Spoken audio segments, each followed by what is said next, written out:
नमस्कार प्रेक्षक हो, सेलिब्रिटी शोमध्ये मी तेजस्विनी आपलं मनपूर्वक स्वागत करते. सेलिब्रिटी शो आणि अशा एका व्यक्तीसोबत आज आपण करणार आहोत ज्याचं नाव आहे श्रुत विठ्ठल कामत. सर नमस्कार, तुमचं मनपूर्वक स्वागत. थँक्यू. माझं पूर्ण नाव विठ्ठल इंदिरा व्यंकटेश कामत आहे. कारण जे काही मी आज आहे ते इंदिरा आणि व्यंकटेश यांच्यामुळेच आहे. तर त्यामुळे प्रत्येकाला अभिमान वाटला पाहिजे आपल्या आई बापाचं नाव घ्यायला. मी तुला पण विनंती करेन की पुढच्या वेळी तू पण तुझी इंट्रोडक्शन कर. डॉक्टर विठ्ठल इंदिरा व्यंकटेश कामत यांना आज भेटतो आहोत आणि ज्यांनी पंचतारांकित हॉटेल म्हणजेच ऑर्किड हॉटेलची चेन आपल्या भारतभर आणि परदेशात ज्यांनी यशस्वी अशी मुहूर्तमेढ रोवली आहे त्यांना आज आपण भेटतो आहोत. नावातच व्यंकटेशाची कृपा तुम्हाला लाभलेली आहे आणि नावाप्रमाणेच विठ्ठल स्वरूप आहात तुम्ही. सुरुवातीचं बालपणीचं थोडं जाणून घ्यायचं आहे त्याविषयी. मी एक सर्वसाधारण कुटुंबातच वाढलेलो आणि आम्ही जे राहत होतो ती गणेश प्रासाद नावाची ती चाळवजा ब्लॉक सिस्टम होती आणि तिथे मात्र आमचे शेजारी अतिशय चांगले होते. जे काही मी आज आहे ते आमचे शेजारी चांगले असल्यामुळे आणि त्यांचे माझ्यावर चांगले संस्कार झाले. माझ्या आईचे माझ्यावर वडिलांचे पण चांगले संस्कार झाले आणि त्यावेळी जी गरज होती त्याप्रमाणे माझे आई वडील वागले. आत्ताच्या मुलांना तसं वागवता येणार नाही कारण काळ बदललाय, पण माझे वडील अतिशय कडक, हिटलरपेक्षाही स्ट्रिक्ट होते आणि आई तशी प्रेमळ पण समजून सांगायची. आणि ज्या पद्धतीने आम्हाला वाढवलं गेलं की बाबा जे तुम्हाला जेवढी दुसऱ्याला मदत करता येईल तेवढी करा. आणि दुसरी गोष्ट की जे काम एकदा हातात घेतलं ते पूर्ण करा. या दोन गोष्टी मला लहानपणापासून माझ्या मनावर बिंबवल्या गेल्या आणि त्यामुळे आज मी इथे पोहोचू शकलो. शून्यातनं विश्व तुम्ही निर्माण केलेलं आहे, पण तुमची सुरुवात नेमकी कुठून झाली किंवा कधी ठरवलं की तुम्हाला या हॉटेल व्यावसायिक या व्यवसायामध्ये यायचं आहे? माझी निर्मिती शून्यातनं झाली नाही, कारण माझ्या वडिलांचं एक रेस्टॉरंट होतं, ऑलरेडी उपहारगृह होतं. माझे वडील वयाच्या 8व्या वर्षी एक कब्बशीचा पोऱ्या म्हणून कामाला लागले. ते म्हणजे 8व्या वर्षी म्हणजे काय काम करणार, तर 100 वर्षापूर्वी ते मुंबईमध्ये आले तेव्हा कारवार म्हणून आमचं गाव आहे तिकडनं आले. तर त्या कामाला लागले. नंतर आपल्या मेहनत, हुशारी आणि प्रामाणिकपणा त्याच्या जोरावरती ते मॅनेजर झाले आणि मॅनेजर झाल्यावरती त्यांना मालकाने सांगितलं की बाबा मला माझी मुलगी तुला द्यायची आहे, कारण ते पूर्वीचे लोक फार धूर्त होते. त्यांना एवढं कळायचं की कोण मनुष्य पुढे चमकणार आहे, कोण पुढे येणार आहे, आपल्या मुलीला सुखी ठेवेल. पण वडिलांनी सांगितलं नाही, सॉरी, मी काय करेन, मी माझं स्वतःचं हॉटेल करेन आणि तेव्हाच तुमच्या मुलीची मागणी घालीन. आणि तसं त्या पद्धतीने त्यांनी केलं. आता हा यशस्वी वारसा मला मिळाल्यामुळे मी हॉटेल इंडस्ट्री 60 वर्षापूर्वी हॉटेलवाल्याला कोणी मुलगी देत नव्हतं. हॉटेल हा व्यवसाय, उपहारगृह म्हणजे ज्याला म्हणतात, त्या व्यवसाय अतिशय तुच्छ लेखला जायचा. कारण पहिली गोष्ट म्हणजे त्यावेळी स्वच्छता, टापटीपणा नव्हता. दुसरं हॉटेलवाला म्हणून त्याला किंवा रेस्टॉरंटवाला असं म्हणायचे. तिसरी आणि सगळ्यात महत्वाची काही सिस्टम, प्रोसिजर नव्हत्या आणि त्यामुळे माझ्या वडिलांना असं वाटत नव्हतं की मी यावं. मी इंजिनिअरिंग केलं, डिप्लोमा इंजिनिअरिंगचा कोर्स केला. पण जेव्हा मी एक दिवशी आईला म्हणालो की आई मला ना असं असं करायचं आहे, तेव्हा बाळा तू तुझ्या वडिलांचा जर बिझनेस करशील तर तुझ्यामध्ये माझे सगळे गुण, थोडक्यात तिने माझ्यावर स्वॉट ॲनालिसिस केलं आणि मला समजवलं.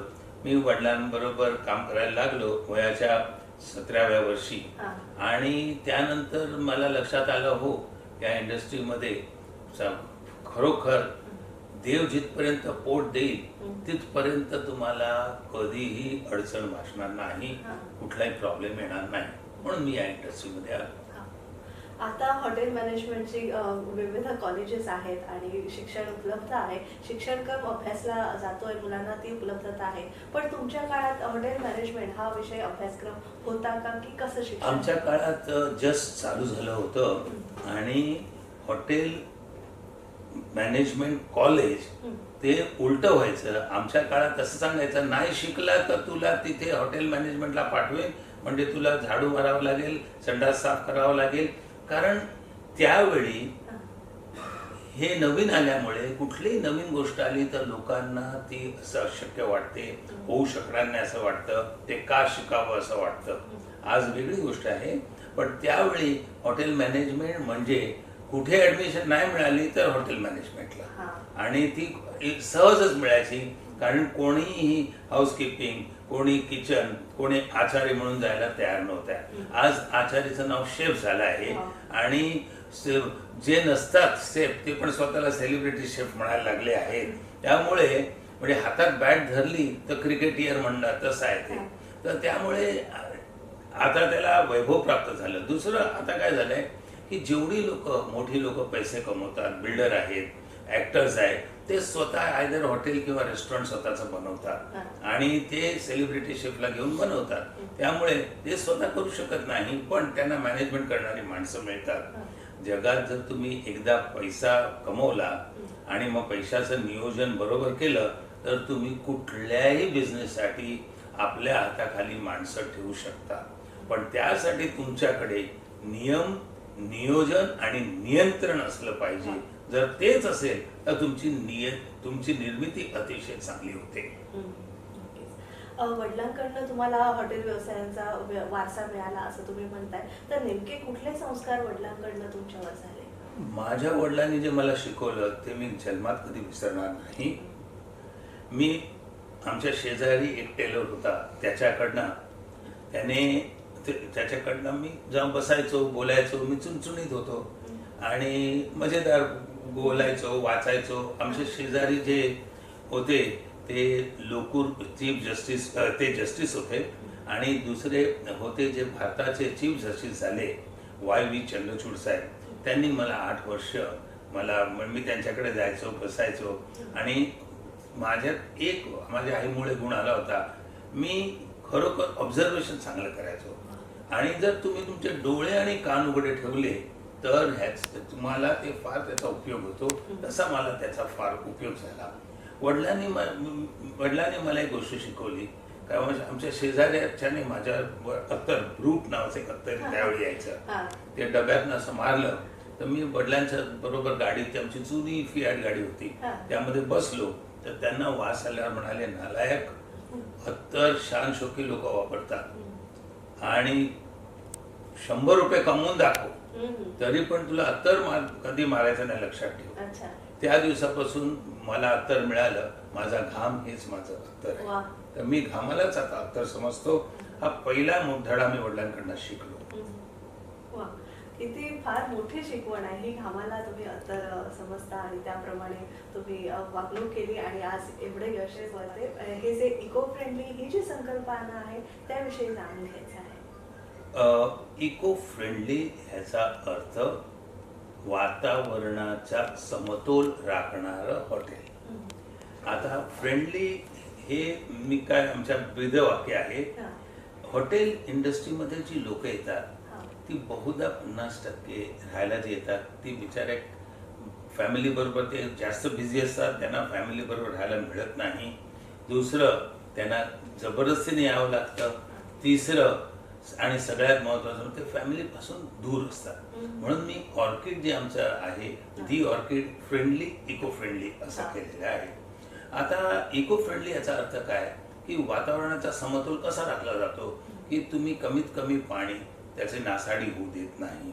म्हणजे you use it, reuse it, recycle, reuse it, use it, reuse it. कुठलीही गोष्ट तुम्ही रियूज केली मग ती रिसायकल होते. कळलं का?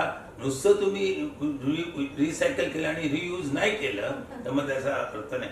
मी जेव्हा बँकेकडे पैसे मागायला गेलो, मला बँकेने म्हटलं तुम्हाला देता येणार नाही, तुम्ही इकॉनॉमिक हॉटेल करत आहात. त्यांनी इको फ्रेंडली हा शब्द कधी ऐकलाच नव्हता. मग मी त्यांना समजावून सांगितलं आणि अशा वेळी मी त्यांना सांगितलं तुम्ही 1% जास्त व्याज घ्या, काही हरकत नाही. तर चेअरमनने मला विचारलं की का? तर मी म्हटलं मी आणि ऑर्किड हॉटेल जगातल्या कुठल्याही हॉटेलपेक्षा 12% HLP हीट लाईट पॉवर हे कमी वापरत आहे. म्हणजे अशा गोष्टी इथे तुम्ही बघता त्या अशा वेगळ्या गोष्टी केल्या आहेत ज्या ऑटोमॅटिकली तुम्हाला कमी वापर, म्हणजे थोडक्यात पाण्याची नासाडी नाही, विजेची नासाडी नाही, अन्नाची नासाडी नाही, आणि सगळ्यात महत्वाचं म्हणजे ज्ञानाची आणि आपल्याला जी काही शिकायला त्याची पण नासाडी नाही. या सगळ्या गोष्टी परफेक्ट कन्साइज केल्या आहे. ते करण्यासाठी मला 1.5 ते 2 वर्ष लागली त्याचं बायबल बनवण्यासाठी. कारण त्यासाठी तुम्हाला नेहमी ना कुठल्याही गोष्टीला तुम्हाला स्टँडर्ड ऑपरेटिंग प्रोसिजर करावे लागतात. आता आमच्याकडे जे हँगर आहे आमच्याकडे हँगर आहे ते मी तुम्हाला दाखवतो. काही गोष्टी त्या सगळ्या गोष्टी टाकाऊ पासून केलेल्या आहेत आणि त्यामुळे लोकांना ते आवडतं. अरे मी टाकत होतो आणि ह्याने वापरलं. एवढं लक्षात ठेवा, तुमची कला जी आहे ती दुसऱ्यापेक्षा चांगली तत्परतेने पेश केलेली आणि आगळी वेगळी असेल तर लगेच तुम्ही लोकांना आवडायला लागाल. तुम्ही किती जाडे, किती मोठे, किती उंच आहात हे हल्ली कोण बघत नाही. तुमचा स्वभाव कसा आहे. Your nature is your future. आणि त्यामुळे आपला स्वभाव पहिला चांगला ठेवा. तुम्ही जर तुमचा स्वभाव चांगला ठेवाल तर तुम्ही जग जिंकाल. मला ही बघा, ही ऑर्किडची पिशवी आहे. ह्या पिशव्या बनवणाऱ्या 3-4 बायका ज्या आहेत त्यांना आम्ही दाखवलं कसं पिशवी बनवायची. आणि बनवल्यानंतर ही बघा, ह्याच्या मागे काय लिहिलंय, सगळे आर लिहिलेले. वाचा तुम्ही. Repair, redeem, reclaim, reduce, reuse, recycle, rethink, reform, renew, recharge, recover, recap आणि रिबिल्ड, रिवाइव्ह, रिक्रिएट. हे झालं. आता रिक्रिएट मध्ये काय हे बघा. आता रिक्रिएट मध्ये पहिला हँगर आहे. हा हँगर जो आहे हा सॉडस्टचा आहे. हा जेव्हा सुतार काम करतो त्याच्यामध्ये जी पावडर पडते जी फुकट जाते, ती वापरली जात नाही, त्या पावडर मध्ये गम घालून हे हँगर केलेलं आहे. हे जगात फार ऑर्किड हँगर म्हणून फेमस झाले आणि कमीत कमी 8 लोक आहेत ज्याच्या ओळखीचे, माझ्या वर्गाचे मित्र ते बनवतात. आता हा बघा, हा टूथब्रश, हा लाकडाचा टूथब्रश आहे. प्लास्टिक न वापरता लाकडाचा. आणि हा वापरल्यावर आम्ही हाच टूथब्रश आमचे कोणे वगैरे साफ करायला वापरतो. ही फणी आहे, ही पण लाकडाचीच फणी आहे आणि ही वापरली जाते आणि लोकांना आवडते. ह्या गोष्टी ज्या लहान लहानशा गोष्टी आहेत ह्या आज नाही, ह्या 30 वर्षापूर्वी मी केल्या आणि 30 वर्षापूर्वी मला लोक हसत होते, ते म्हणत होते असं शक्यच होणार नाही. पण आज दुनिया झुकती है, झुकाने वाला चाहिए, हे सिद्ध करून दाखवायची संधी मिळाली. कुठलाही व्यवसाय म्हटला की जसा कलाकाराला प्रेक्षकांचा प्रतिसाद लागतो तसं तुम्हाला पर्यटकांचा किंवा जे तुमच्याकडे येतात राहण्यासाठी त्यांचा प्रतिसाद कसा, सुरुवातीला कसा मिळाला? आता तर सुरुवातीला कुठलीही नवीन गोष्ट आली का ती लोकांच्या पचनी पडेल हे शक्य नसतं. तर त्यामुळे आम्ही काय केलं, आमचा ग्रीन टीम निर्माण केली. गेस्ट आला आणि रूमच्या खाली तळघरापासून 5व्या मजल्यावर येऊपर्यंत ती लोक त्यांना ग्रीन टीमचं सगळं महत्व समजावून सांगायची. आणि आमचं अख्खं हॉटेलच ग्रीन असल्यामुळे त्याचा त्याच्यावर इफेक्ट व्हायचा. आणि नंतर त्यांना हे जेव्हा हँगर दाखवले, टूथब्रश दाखवले, तर ते म्हणतात आम्हाला घरी घेऊन जायचंय. ठीक आहे, चला घरी घेऊन जा. आणि घरी घेऊन गेल्यामुळे त्याची आणि खरं सांगायला गेलं तर त्याची आणि ऍडव्हर्टाइजमेंट झाली. आणि एखाद्याला 2 मुलं असतील तर ते सांगायचे बाबा मला पण हँगर, तिला एक हँगर आणा, मला पण एक हँगर आणून द्या. आणि मग त्याप्रमाणे वाढत गेलं. जो तसे ज्योत लगाते चलो आणि एन्व्हायरमेंट की गंगा बहाते चलो. नक्कीच. आणि मी जसं मगाशी म्हटलं की जसे पर्यटक तुमच्याकडे यायला लागले, राहायला लागले आणि तुमचा विस्तार झाला तसं यशाबरोबर अपयश सुद्धा येतं. तर अपयशाचे काही अपयश माझ्या जीवनात 3 वेळा आलं. प्रत्येक वेळी असं मोठं अपयश 3 वेळा आलं. पहिल्यांदा फॅमिली आमची दुभंगली तेव्हा आलं, दुसऱ्यांदा कोविडमुळे आलं आणि तिसऱ्यांदा जेव्हा जग म्हणजे वॉर जे झालं सप्टेंबर 11 जे झालं, अमेरिकेवरती जेव्हा हमला झाला तेव्हा आमची इंडस्ट्री फार रसातळाला गेली होती. कारण त्यामुळे बघा, हे लक्षात घ्या, तुमच्या चुकीमुळेच नेहमी प्रॉब्लेम होतो असं नाही. हा. जगाच्या न्यूयॉर्कला झाला हे ऍक्सिडेंट हा. किंवा हा घातपात आणि त्याचे पडसाद जगभर उमटतात. हा. त्यामुळे तुम्ही कोणाच्या जीवनासाठी कारणीभूत होऊ नये किंवा दुसऱ्याने जर तुमच्या जीवनात जवळ केली तरी तुमचा स्टँडर्ड कमी नाही झाला पाहिजे किंवा तुम्हाला हलवता येता कामा नये ह्याची दक्षता घ्यायलाच पाहिजे. असं 3 वेळा झाला. 3ही वेळा मी बँकेकडे गेलो, त्यांना समजावून सांगितलं आणि काही माझ्याकडे गोष्टी होत्या त्या विकून टाकल्या, एक्स्ट्रा जागा होत्या त्या विकल्या. आणि जगामध्ये एक लक्षात ठेवा, अपयश आलं तर दुनिया का सबसे बड़ा रोग है मेरे बारे में क्या कहेंगे लोग. दुनिया का बड़ा रोग मेरे बारे में क्या. तुमच्याबद्दल काहीच बोलणार नाही, कोणाला फुरसतच नाही बोलायला. तुमचे 4 माणसं बोलतील, जनपन बळ म्हणतील हाय हाय, बस ते हाय हाय म्हणणारे विसरून जातात. आज तीच येतात, पाठ थोपटतात, सांगतात. 3 वेळा आलं. मला पुष्कळ कर्ज होतं. हे हॉटेल करताना 282 करोड रुपये कर्ज होतं आणि ते पण 30 वर्षापूर्वी. आजचे 4000 करोड झाले ते. तर जर अपयश आलं तर तुम्हाला म्हणायचं अय बुरे वक्त जरा अदब से पेश आ. वक्त को वक्त नहीं लगता, वक्त बदलने में, आणि वक्त बदलतो. Yes. And ups and downs are part of your life. मला सांगा, क्रिकेट खेळताना कोण आउट होत नाही का? कधी कॅच पकडला जात नाही का? कधी चुकून खोटा आउट दिला जात नाही का? कधी तुमच्या निष्काळजीपणामुळे तुम्ही क्रीज मध्ये उभा राहत नाही आणि कोणतरी बॉल मारतो? ह्या होतात गोष्टी. You have to take it in a right spirit. त्यामुळे मी परत सांगतो तुम्हाला, तुमचा स्वभाव असा पाहिजे, ठीक आहे झालं गेलं, विसरून गेलं. कारण जर तुम्ही नाही विसरला तर तुमच्या एवढे प्रॉब्लेम येतील तर तुमच्या डोक्यात साठवू शकणार नाही.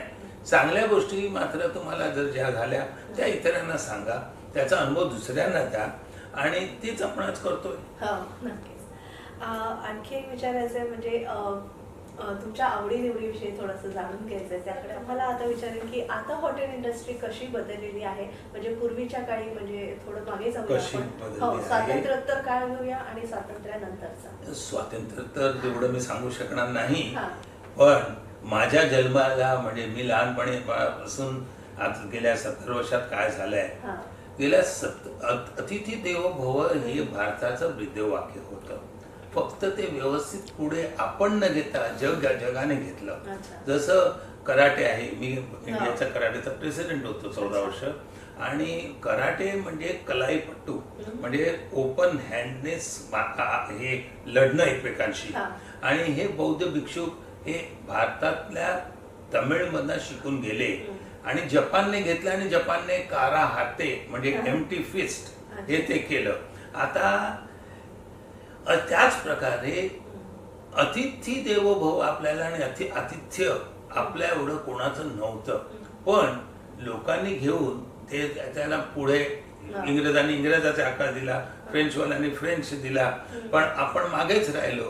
पण आता एवढा फरक आहे की आपली लोक आणि भारतीय लोक जे आतिथ्य दाखवतात ते मनापासून करतात. आणि लहान मुलांना आणि गेस्टला, लहान बाळ आणि गेस्टना कधीही लगेच ओळखता येतं. म्हणजे माझा एक मित्र एका मिनिस्टरकडे गेला आणि त्याच्या मुलाला आणि त्याच्या नातवाला अले करायला लागला. तर तो मुलगा म्हणाला, आजोबा हा तुमचा मित्र आहे ना, खोटेपणा करतोय, ह्याला काय माझं काही, म्हणजे एका मिनिटात त्याने ओळखलं. तसं गेस्ट पण तुम्हाला ओळखतो. ज्या काही तुम्ही जर खोटेपणाने hello sir how are you असं नाही, मन मोकळ्याप्रमाणे बोलणं हे फार महत्वाचं असतं. तर जो फरक झालाय तो पहिली गोष्ट हायजीन. हायजीनचा अर्थ नीट नेटके, टापटीक टापटापणा, स्वच्छ, हे सगळे एका याच्यामध्ये येतं. दुसरं सिस्टम्स. तिसरं, पूर्वी ऑपरेटर बसायचा, घ्यायचा फोन, तो फोन द्यायचा. आज जे आहे त्यामध्ये तुमच्याकडे इक्विपमेंट्स एवढे नवीन नवीन आलेले आहेत, तो फरक आहे. चौथं आणि महत्वाचं, आज तुम्हाला नॉलेज नसेल, पूर्वी 2 हात 2 पाय असेल तर हॉटेलमध्ये कामाला ठेवायचे. आज तुम्हाला 2 हात 2 पाय नसले पण तुम्हाला जर कॉम्प्युटर चालवता येत असेल, तुम्हाला काही गोष्टी करता येत असेल, आता आमच्या बेकरीमध्ये सांगायचं नव्हतं पण सांगतो, प्रत्येक हॉटेलच्या बेकरीमध्ये आमच्या 2 किंवा 3 ज्यांना फिजिकली चॅलेंज किंवा मेंटली चॅलेंज जी मुलं आहेत ती माझ्याकडे काम करतात आणि मला अभिमान आहे ती लोक माझ्यापेक्षा चांगलं काम करून आज स्व बळावर ते उभे आहेत आणि ह्या गोष्टी करण्यासारख्या आहेत.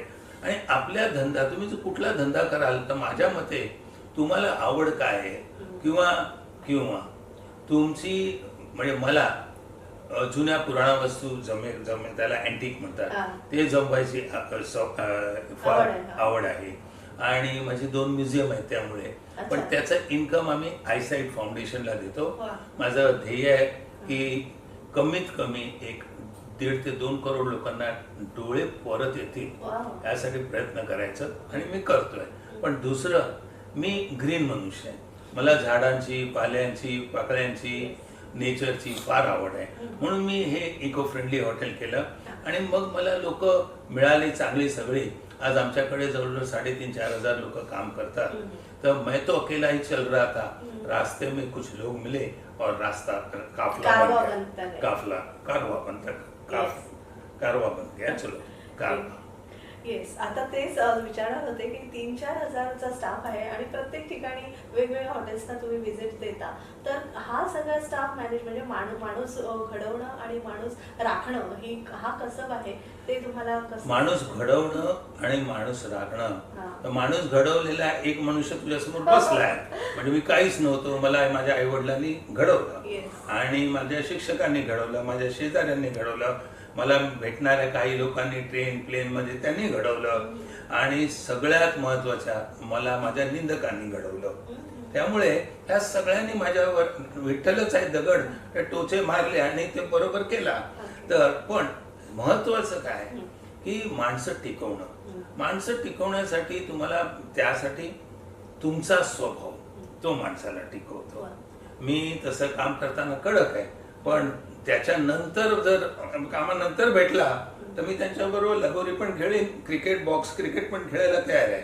आणि हे कप्पे तुम्ही काही वेगळे ठेवले तर मग काय होतं आजकालची जनता तुम्हाला अगदी मामाच बनवते. म्हणजे तुम्ही त्याचा मामा नसला तरी तुम्हाला मामा बनवू शकते. त्यामुळे तुमचं 2 कंपार्टमेंट लाईफ मध्ये पाहिजे. मजेच्या वेळी मजा करा आणि पिकनिकला गेला तर गाणं वगैरे सगळं म्हणा. म्हणजे तुम्हाला जर मी डोलकर गाणं म्हणून नाचण्यास काय मला आनंद येतो त्यामध्ये. आणि काम करताना मात्र काम केलं पाहिजे. तुमच्या जीवनात एक अशी तुम्ही जर शिस्त बाळगली तर मग त्यामध्ये काही प्रश्नच नाही. बेशिस्त पण शिस्तीत पाहिजे हे लक्षात घ्या. आणि हॉटेल आणि आता सध्या ट्रॅव्हल आणि टुरिझम इंडस्ट्री खूप प्रमाणात बूम होते असं आपण पाहतो. आता आणि तुमचं तर नाविन्य असं आहे की तुम्ही ज्याला भेटता त्याला तुम्ही त्या सीड्स देता म्हणजे बिया देता प्रत्येक झाडांच्या. तर यामागे सुद्धा ही सुद्धा एक नाविन्यपूर्ण संकल्पना आहे. बघ मी अयोध्येमध्ये हॉटेल चालू केलं. बाकी हे जे आहे आता जामनगर आहे, अयोध्या आहे आणि हे आपलं चंदीगड या तिन्हीकडे उद्या सकाळी चाललो तर मी जाताना त्या वस्तू घेऊन जातो. तिथे काय नाही ते करतो, तिकडच्या माणसांना जमा करतो, तिकडे ग्रीन टीम करतो, त्यांना वेळ देतो. आणि हे सगळं केल्यामुळे आता मुंबईमध्ये आमच्या मिनिस्टर साहेबांनी दीपक केसरकर साहेबांनी त्यांनी बघितलं की बाबा हा मनुष्य करतोय. तर मुंबईच्या सगळ्या शाळांना वरती त्यांच्या गच्चीवरती आणि त्यांच्या परसबागेमध्ये आम्ही ग्रीन व्हेजिटेबल करायला सुरुवात केली.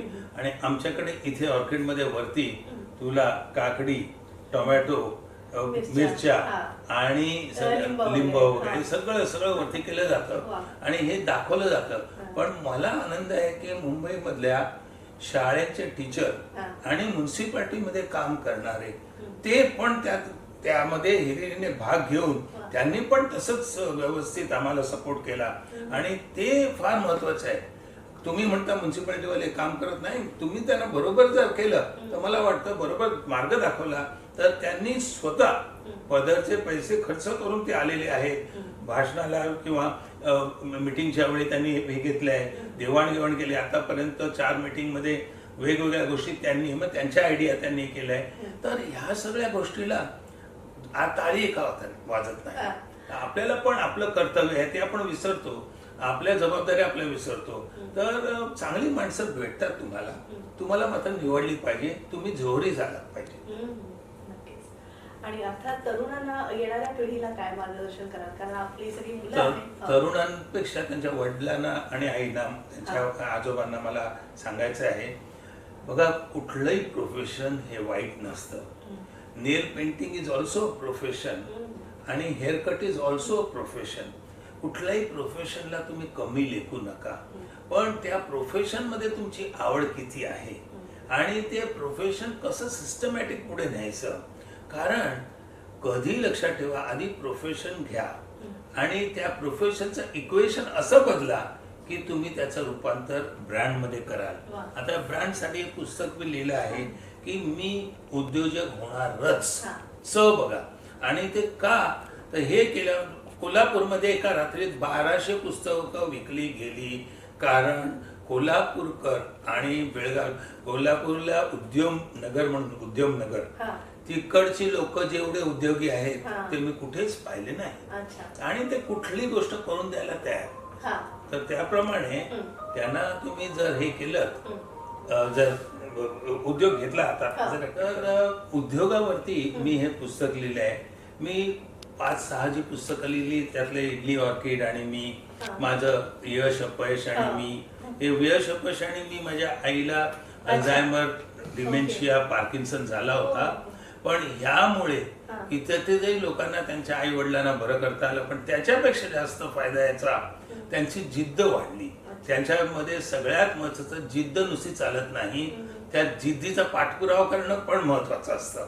तर ते या पुस्तकामुळे त्यांना शक्य झालं. आता हे पुस्तक जे आहे मराठी लोकांसाठी आहे आणि ही पुस्तक वाचून मी तुमच्या यशाची खात्री देतो, पर्सेंटेजची खात्री देत नाही. कारण पर्सेंटेज ऑफ डिस्टिंक्शन घेण्यासाठी तुम्हाला त्याप्रमाणे मेहनत घ्यावीच लागते. यामध्ये सगळे तक्ते लिहिलेले आहेत. स्वतःला तुमच्यात काय बदल करायचा, म्हणजे एखाद्या गावातला मनुष्य हा उद्योग करू शकेल आणि उद्योगपती बनू शकेल.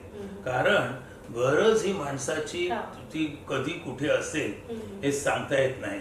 तर त्यासाठी एक फॉर्म्युला आहे, फाइंड द गॅप, नंतर मॅप आणि मग टॅप. म्हणजे एखाद्या गावी कसली बाबा, एखादी बाई, तिला व्यवसाय करायचा आहे, या गावामध्ये बाबा सगळी माणसं सकाळीच जातात, जिनिंग मिल मध्ये जातात, कोणालाही वेळ मिळत नाही. मग तिने लगेच जर चपात्या बनवता आल्या, कडधान्य सोललेली, ती काय करावी, लहान मुलं बसवली, त्यांनी सोलून दिली, एका तासाला त्यांना किलो प्रमाणे पैसे दिले, तर ती लहान मुलं पण तयार होतील पैसे कमवायला आणि त्यांना आवड निर्माण होईल. आवड असेल, पहिलं तर आवड असेल तर निवड करता येते, निवड असेल तर मग सवड मिळते. ह्या 3 गोष्टी ज्या आहेत त्या स्वतःवरतीच आहे आपल्याला. त्यासाठी कोणी देवाने येऊन सांगायला पाहिजे असं काहीच नाहीये आणि हेच आपल्यात नसतं. दुसरं आपला आळशीपणा. आणि जी गोष्ट तुम्ही उद्या करतो तो कधीच होत नाही. आज करेसो आज, ते फार महत्वाचं आहे. माझ्यावर जसं विद्या करंदीकरांची मी नात आहे, त्यामुळे माझ्यावर जसे संस्कार झाले वाचनाचे, तसे तुमच्यावर वाचनाचे किंवा साहित्याचे किंवा कुठले संस्कार झाले ते जाणून घ्यायचे. म्हणजे नेमके तुमची आवड आणि छंद काय आहेत? आवड, पहिली गोष्ट, आमच्या शेजारी लोकूर म्हणजे पद्मा लोकूर राहायच्या, त्यामुळे मी लहानपणी सगळ्यांनाच भेटत होता. करंदीकर साहेब, हो जरूर मी त्यांना भेटलो, पण सगळ्यात महत्वाचं शांता शेळके, पाडगावकर साहेब, म्हणजे आपले नाशिकचे शिरवाडकर साहेब, कुसुमाग्रज. तर त्यांचा एक तुतारी द्यामध्ये आणून फुंकी नती मी श्रीश्वर प्राणांनी भेद येऊन टाकीने सगळी गगने दीर्घ तिच्या या किंकाळीने. तसे मी एक किंकाळी बनण्याचा प्रयत्न केला आणि तो थोडाफार यशस्वी झाला. कारण अजूनही काय काय गोष्टी ज्या मला करायच्या आहेत, उद्योगधंदे तुम्हाला लिमिटच नसते, पण उद्योगधंद्या व्यतिरिक्त आणि काय काय करायचं आहे. तर माझ्या जीवनामध्ये काही जी लोक ज्यांना देवाने काही दिलं नाही, तर या विठ्ठलाने काहीतरी त्यांना द्यावं असं आहे. तर आम्ही बॉडी हार्वेस्ट डोनेशन नावाची एक संस्था निर्माण केली आहे. त्यांनी लोकांना ज्यांना डोळे नाहीत, नंतर ज्यांचं हृदय बदली करायचं आहे, ज्या काय काही गोष्टी करायच्या आहेत, तर आम्ही त्यासाठी लोकांचे ॲड्रेस घेतो की मृत्यूनंतर आमचे हे अवयव तुम्ही लोकांना देऊ शकता. तर त्या गोष्टीचं मला फार मोठ्या प्रमाणात हे करतं, समाज उपयोगी काम हे आहे. दुसरं टेम्परेचर जे वाढतं आहे, ग्लोबल वॉर्मिंग, त्यासाठी वेगवेगळ्या ठिकाणी जसं फार्मिंग जे आहे त्या म्हणजे गच्चीवरची हे शेती नाही, सोलर कुकर हे झालं होच, पण सोलर कुकर मध्ये मी काही करू शकणार नाही कारण त्याच्यामध्ये फार मोठं क्रांती झालेली आहे. फक्त आम्ही काय करू शकतो, मी कोण आहे, मी कॅटलिस्ट आहे. कॅटलिस्ट याचा अर्थ काय, तर मी तुम्हाला प्रवृत्त करू शकतो की बाळा हे कर, हे असं होतं आणि तुमचा हा फायदा होतो. आणि हे दाखवल्यावरती मी सायंटिस्ट होऊ नाही शकणार, मी दगड आहे, मी सायंटिस्ट होऊ शकणार नाही, पण मी तुम्हाला परावृत्त करू शकतो, तुमच्यामध्ये त्याला मोटिवेशन म्हणतात ते आणू शकतो. ती ताकद माझ्यात आहे. तर त्यामुळे ज्या ज्या गोष्टी मला वाटतं की बाबा हा कचरा असा होतो, आमच्या ह्या रोडवरती एवढा कचरा होता, आता आम्ही सगळ्यांना एकत्र आणलं आणि केलं आणि मी पुढे येत नाही. आता आमच्या जाधवगडला हरणं फक्त 28 होती, आज 184 हरणं आहेत. ती स्वतः येतात, स्वतः जातात. त्यांच्यासाठी आम्ही एका ठिकाणी 5 ठिकाणी असं भाज्या ठेवतो खाण्यासाठी, तळी केलेली आहेत, पण एकही गावकरी, एकही मनुष्य त्यांना त्रास देत नाही. त्यामुळे ते आता निर्धास्त आहेत आणि ते जंगलातच आहेत जंगलात, पण ते वाढवणं आपल्या हाती आहे. हे आणि हे मी शिकलो राजस्थानच्या लोकांपासून. गुजरातमध्ये अहमदाबाद शहरामध्ये मोर आहेत, तुम्हाला बिलीव्ह नाही होणार. इकडचे लोक त्यांना हात लावतच नाही. आणि आता कशाला, आमच्या घरी माझ्या बायकोच्याकडे 2 पोपट आहेत जे जखमी झाले होते. एक पोपट तर कोणाला हात लावायला देतच नव्हता. पण कालची गोष्ट आहे, तिने सांगितलं माझ्या बायकोने, पिटू ते उचल आणि आत घाल. त्याने उचललं आणि त्या डब्यात घातलं. तर पोपट जर आज्ञाधारक होऊ शकतो हो, तर माणूस का नाही होणार. आणि न्यू व्हेंचर तुमचं इरा आताच मला कळलं आहे, तर त्याबद्दल आणि नवीन काही प्रोजेक्ट्स आहेत जे तुमच्या. नवीन प्रोजेक्ट्स म्हणजे तुम्हाला सांगितलं की आता चंदीगडला हॉटेल चालू होत आहे, वाराणसीला आहे, अयोध्येमध्ये झालं आणि अयोध्येला दुसरं हॉटेल उद्या जातात करायला. तर महत्वाचं असं आहे, इरा हा ब्रँड जो आहे, इरा म्हणजे पृथ्वी. आमचं ऑर्किड जे आहे ते पण पृथ्वीचा समतोल राखण्यासाठीच केलं आहे. इरामध्ये काय आहे की सगळ्यांना 5 स्टार हॉटेल जमत नाही, मग त्याच फॅसिलिटी कमी खर्चामध्ये कशा द्यायच्या त्यासाठी हे केलंय. हे हॉटेल इन्फिरियर नाही, इट इज ऑल्सो क्लास. पण ऑर्किडची लॉबी आहे 15,000 स्क्वेअर फूट, इराची लॉबी असते 800 स्क्वेअर फीट. कारण लोकांना त्या लॉबीशी काही संबंध नसतो, पण तेवढीच चांगली असते. ऑर्किडची लॉबी काय आहे की ही त्याला इम्पॅक्ट मेंटेन द स्टँड, लॉबीमुळे स्टँडर्ड राहत नाही. हे काय असतं की एकेकाळी पूर्वी असं समजलं जातं की लॉबी म्हणजे अशी पाहिजे असं. पण आता तुम्ही बघा, काही हॉटेलची लॉबी खाली एक स्मॉल लॉबी असते आणि पहिल्या किंवा 5व्या मजल्यावर मोठी लॉबी असते. हे काय आहे, जेव्हा इक्वेशन चेंज करतो आपण, कारण खाली लॉबी लहान करण्याचं कारण काय आहे, तर खालच्या जागेची किंमत प्रीमियम 3 टाइम्स ऑफ वरच्या जागेची असते. त्यामुळे मग खाली बँक, दुकानं, फलाना असं देऊन मग, कारण इक्वेशन नाही तर हॉटेलचं होत नाही. आणि हॉटेल भारतामध्ये करणं खरोखर हा एक गुन्हा झालाय, कारण भारतामध्ये जवळजवळ 100च्या वरती NOC आणि परमिशन लागतात, जगात कुठेच नाही. आणि कुठलंही गव्हर्नमेंट आलं तरी एकच मोठा प्रॉब्लेम आहे, ते म्हणतात, जेव्हा मी त्यांना भाषणात समजावून सांगतो 1 विंडो सिस्टम करा, ते करतात 1 विंडो सिस्टम परमिशन साठी 1 विंडो, पण त्याच्या आधी देर आर 100 विंडोज त्याच्या आतमध्ये, मग त्याला काही अर्थ राहत नाही. तर मला वाटतं कमीत कमी हा जो त्रास आहे तो कमी होईल आणि जास्तीत जास्त लोक पर्यटनात येतील. कारण पर्यटनच एक जगातली अशी वस्तू आहे जी सगळ्यात जास्त देशाला इन्कम देऊ शकेल. काय म्हणतात ना, केल्याने देशाटन, काय म्हणतात, केल्याने देशाटन मनुष्य सुज्ञ होतो. तर ते आहे. आणि तुम्हाला एक सांगतो की वेग जगामध्ये पुष्कळ बघण्यासारखं आहे. मी जवळजवळ 6-7 वेळा फक्त अंटार्क्टिका जाऊन बाकी सगळीकडे जाऊन आलेलो आहे. तर मी तुम्हाला फक्त एक ॲडवाइस करेन की पर्यटनामध्ये पण स्कोप आहे, प्रत्येक गोष्टीत स्कोप आहे. तुमच्या आवडीप्रमाणे बघा, तुमचे छंद काय बघा, तुमच्या छंदालाच तुमचा व्यवसाय करा. त्यामुळे तुम्हाला असं वाटणार नाही की तुम्ही काम करत आहात. त्यामुळे तुमचं काम 24 तास काम करता येईल. मी 18 तास 19 तास रोज काम करतो. तुम्ही तेवढं करू नका. आमच्यासारख्यांचा सल्ला घ्या, पण इट इज व्हेरी इम्पॉर्टंट त्या कामाचं नियोजन तुम्ही कसं करता ते महत्वाचं आहे. मग तुमचे 9 तास पण पुरतील. बाकीचा वेळ तुमच्या घरी द्या. आई वडिलांची काळजी घ्या, मित्रांच्या बरोबर राहा. बायको नवरा असेल तर त्याचा सांभाळा, मुलं सांभाळा आणि तुमचं पण भविष्य उज्ज्वल करा. नमस्कार.